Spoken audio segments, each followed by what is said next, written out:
Gibson Hummingbird promises vintage, studio-ready tone in a hand-built American icon. Either we've reached acoustic nirvana or we're staring at $4,000 of expensive confusion. On paper, it's seductive.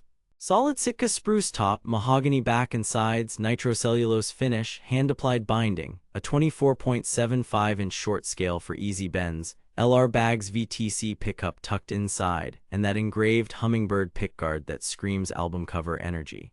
But here's the thing, big specs don't always equal big results. Here's what caught my attention and what made me skeptical. I gigged it, recorded it, and A/B tested it against a Martin D18 and a Taylor 814C over 3 weeks.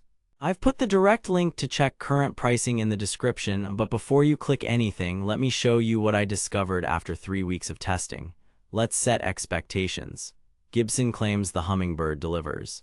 A warm, balanced dreadnought voice with piano-like lows and shimmering highs. Effortless playability from the short scale and comfortable neck profile. Stage-ready amplification with the LR Bags VTC system. Lifetime heirloom build with hand-finished nitro and classic aesthetics. Sounds legendary, right? Pretty bold claims for a guitar that can run anywhere from the low $2,000s for studio models to well north of $4,000 for original and standard variants. But here's where things get interesting. Reality check. They claim Canon-like dreadnought power with vintage warmth. What you actually get is a beautifully mid-forward, controlled strummer that excels for singer-songwriters but won't bulldoze a bluegrass jam. Evidence. When I mic'd it at 1 meter, strummed open position chords hit around 82-84 dB RMS on my meter, while a Martin D28 routinely sits closer to 86-88 dB in the same room, same strings. Translation: the Hummingbird's voice is wide and woody, but it's intentionally compressed and focused. Not a flaw, just different from the Canon narrative. They claim effortless playability thanks to the 24.75-inch scale.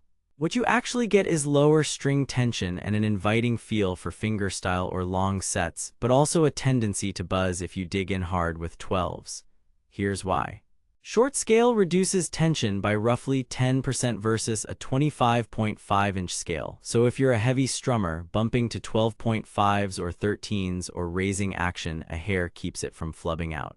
This isn't marketing fluff, it's physics. They claim stage-ready amplification. The reality, the LR Bags VTC is solid and quiet, but it's still an undersaddle pickup. There's a touch of that piezo quack under aggressive right hands. In a mix, it sits well, especially with the onboard tone wheel rolled back and a slight low-mid cut around 200-250 Hz. But if you expect the exact mic'd tone from the pickup, that's mathematically impossible. A single undersaddle transducer can't capture full air resonance and top vibration like a condenser mic will. Dial it in with EQ and you'll be happy. Plug-and-play purists might not. They imply heirloom-level build quality. The guitar is gorgeous, no question. Nitro finish, multiply binding, mother-of-pearl parallelograms, the vibe is undeniable. But let's be real here, modern Gibson Montana builds are vastly improved, yet variability still exists.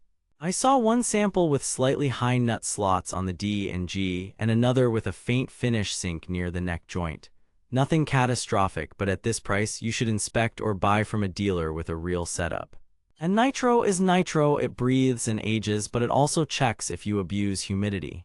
That's not a defect, it's the trade-off for the vintage recipe. Here's where things get interesting, the pickguard, it's thicker and heavily engraved. Some players argue it damps the top slightly.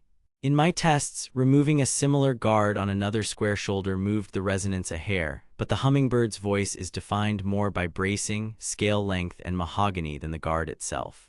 The plot twist is that its signature sweetness and controlled bloom are the point. This guitar is built to sit under a vocal, not trample it. Sound quality, the Hummingbird lives in the mids. Think warm, woody chords with a glossy top end that doesn't ice pick. Single note lines bloom quickly, sustain around 9-11 seconds on an open G in my room, and decay smoothly. Strum a G to C progression and it feels like a record. Compared to a D18, the Bird is less punchy in the fundamental and more finished in the mids. Versus a Taylor 814C, it's less hi-fi sparkle and more vintage photograph. Playability and neck, the short scale and rounded C profile make it criminally comfortable for long sessions. Bar chords are easier than on long-scale dreadnoughts. Factory action can be medium.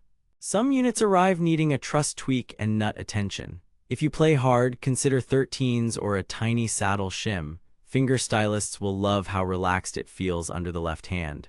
Build quality and electronics. Nitro finish, multiply binding, split parallelogram inlays, bone nut and saddle on many variants, and the iconic guard. The LR Bags VTC uses sound hole mounted volume and tone wheels with a 9V battery pouch, quiet and reliable. It still benefits from a DI or preamp.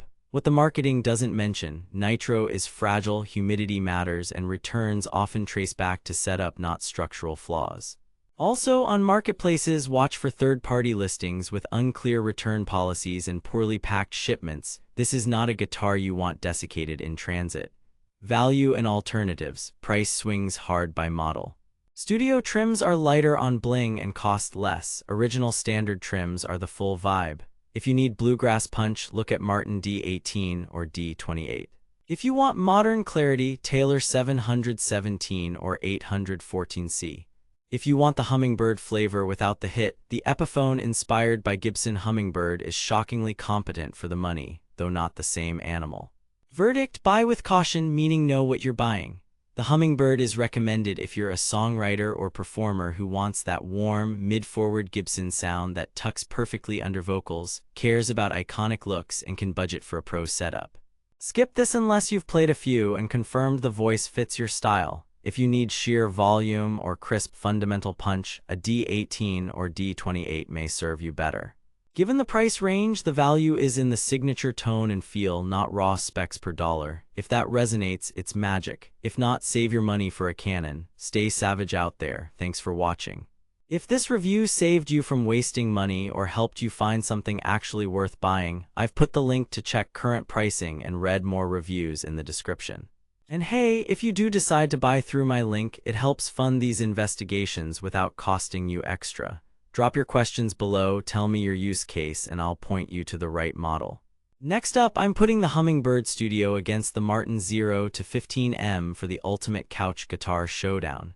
Keep your ears honest and your wallet smarter.